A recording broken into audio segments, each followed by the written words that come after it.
शिव शिवा नमः। आप सभी शिव भक्तों का बहुत बहुत स्वागत, बहुत बहुत अभिनंदन। भगवान शिव आप पर सदैव अपनी कृपा बनाए रखें, यही मेरी प्रार्थना है। आइए शुरू करते हैं शिव पुराण की वायवीय संहिता को और इस कथा से जानने का प्रयास करते हैं कि ऋषि मुनि हमें क्या संदेश देना चाहते हैं। आज का टॉपिक है महेश्वर की महत्ता का प्रतिपादन। वायु देवता कहते हैं कि महर्षियों, इस विश्व का निर्माण करने वाला कोई पति है जो अनंत रमणीय गुणों का आश्रय कहा गया है। वही पशुओं को पाश से मुक्त करने वाला है। उसके बिना संसार की सृष्टि कैसे हो सकती है, क्योंकि पशु अज्ञानी और पाश अचेतन है। प्रधान परमाणु आदि जितने भी जड़ तत्व हैं, उन सब का कर्ता वह पति ही है।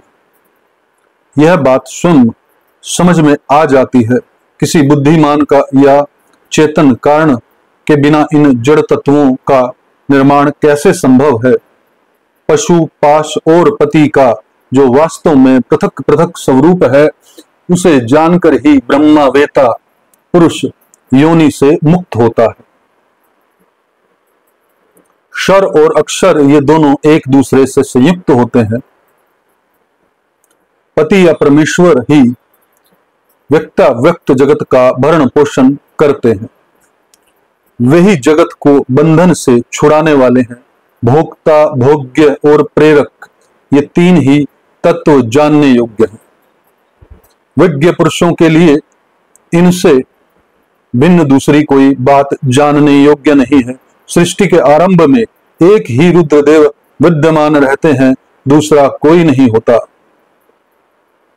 वे ही इस जगत की सृष्टि करके इसकी रक्षा करते हैं और अंत में सबका संहार कर डालते हैं। उनके सब और नेत्र हैं और सब और मुख हैं, सब और भुजाएं हैं और सब और चरण हैं। ये ही सबसे पहले देवताओं में ब्रह्मा जी को उत्पन्न करते हैं।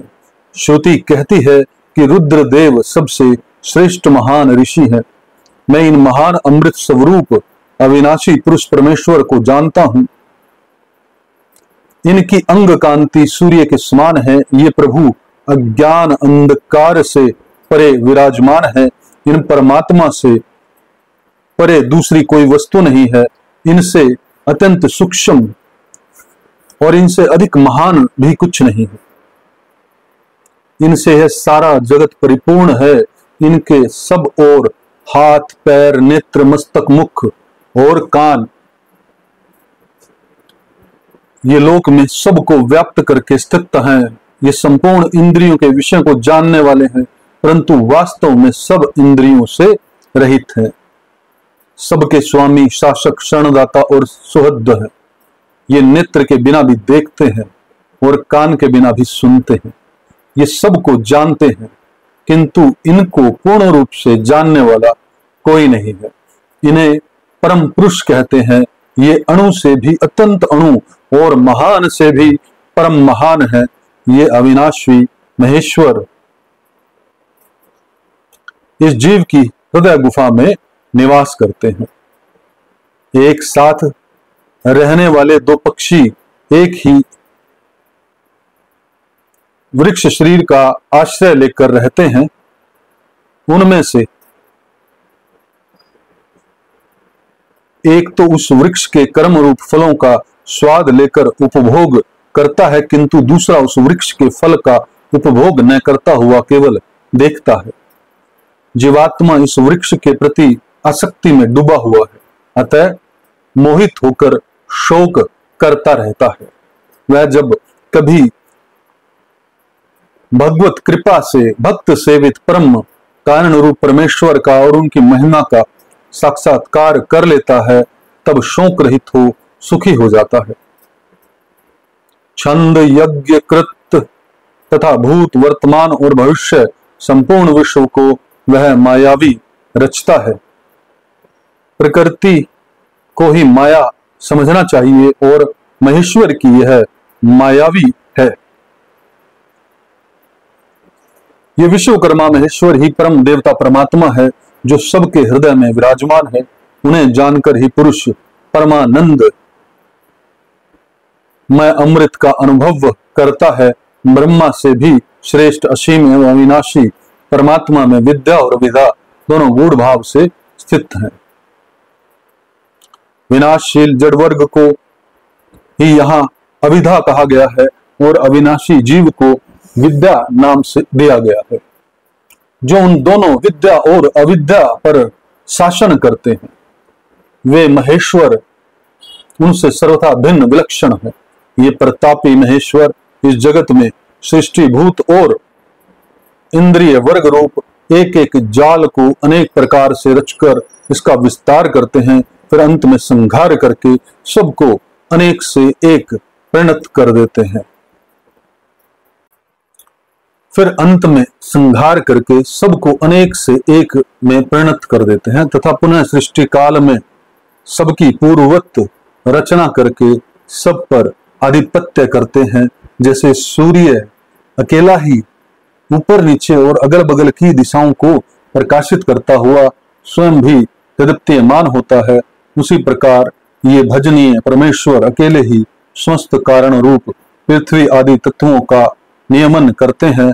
श्रद्धा और भक्ति के भाव से प्राप्त होने योग्य आश्चर्य रहित कहे जाने वाले जगत की उत्पत्ति और संहार करने वाले कल्याण स्वरूप एवं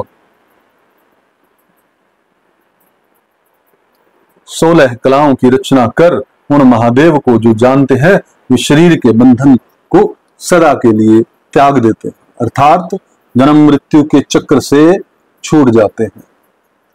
यही परमेश्वर तीनों कालों से परे निष्कल सर्वज्ञ त्रिगुणाधीश्वर एवं साक्षात परात्पर ब्रह्मा है। संपूर्ण विश्व उन्हीं का रूप है। वे सब के सब उत्पत्ति के कारण होकर भी स्वयं अजन्मा है, स्तुति के योग्य है, प्रजाओं के पालक, देवताओं के भी देवता और संपूर्ण जगत के लिए पूजनीय। अपने हृदय में विराजमान उन परमेश्वर की हम उपासना करते हैं, जो काल आदि से परे हैं, जिनमें यह समस्त प्रपंच प्रकट होता है, जो धर्म के पालक, पाप के नाशक, भोगों के स्वामी तथा संपूर्ण विश्व के धाम है, जो ईश्वरों के भी परम महेश्वर, देवताओं के भी परम देवता तथा पतियों के भी परम पति हैं। उन भुवनेश्वरों के भी ईश्वर महादेव को हम सबसे परे जानते हैं। उनके शरीर रूप, कार्य और इंद्रिय तथा मन रूपी कारण नहीं है। उनके समान और उनसे अधिक भी इस जगत में कोई नहीं दिखाई देता। ज्ञान बल और क्रिया रूप उनकी स्वाभाविक पराशक्ति वेदों में नाना प्रकार की सुनी गई है। उन्हीं शक्तियों से इस संपूर्ण विश्व की रचना हुई है। उसका न कोई स्वामी है,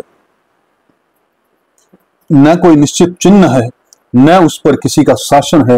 वह समस्त कारणों का कारण होता हुआ भी उनका अधीश्वर भी है। उनका न कोई जन्मदाता है, न जन्म है, न जन्म के माया मलादि हेतु ही है।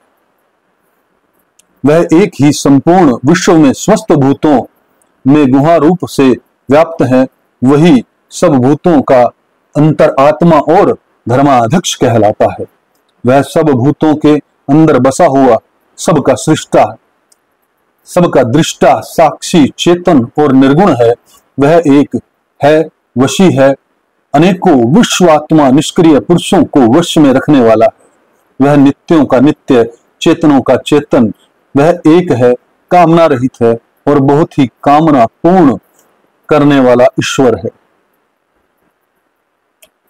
सांख्य और योग अथवा ज्ञान योग और निष्काम कर्म योग से प्राप्त करने योग्य सबके कारण रूप उन जगदीश्वर परम देव को जानकर जीव संपूर्ण पाशों बंधनों से मुक्त हो जाता है। वे संपूर्ण विश्व के सृष्टा सर्वज्ञ स्वयं ही अपने प्राकट्य के हेतु ज्ञान स्वरूप काल के भी सृष्टा संपूर्ण दिव्य गुणों से संपन्न प्रकृति और जीवात्मा प्रकृति और जीवात्मा के स्वामी, समस्त गुणों के शासक और संसार बंधन से छुड़ा देने वाले हैं, जिन परम देव ने सबसे पहले ब्रह्मा जी को उत्पन्न किया और स्वयं उन्हें वेदों का ज्ञान दिया, अपने स्वरूप विषयक बुद्धि को प्रसन्न विकसित करने वाले उन परमेश्वर शिव को जानकर मैं इस संसार बंधन से छूटने के लिए उनकी शरण में जाता हूं। यह वेदांत शास्त्र का परम गोपनीय ज्ञान है। पूर्व कल्प में मुझे इसका उपदेश किया गया है। मैंने बड़े भारी सौभाग्य से ब्रह्मा जी के मुख से इस ज्ञान को पाया था। जो शम दम से रहित हो उसे इस परम उत्तम ज्ञान का उपदेश नहीं देना चाहिए। जो अपना पुत्र सदाचारी तथा शिष्य न हो उसे भी नहीं देना चाहिए। जिनकी परम देव परमेश्वर में परम भक्ति है, जैसे महेश्वर में है परमेश्वर में है, वैसे ही गुरु में भी है, उस महात्मा पुरुष के हृदय में ही ये बताए हुए रहस्य अर्थ प्रकाशित होते हैं। अतः संक्षेप में यह सिद्धांत की बात सुनो। भगवान शिव प्रकृति और पुरुष से परे है। वे ही सृष्टि काल में जगत को रचते हैं और संहार काल में पुनः सबको आत्मसात कर लेते हैं।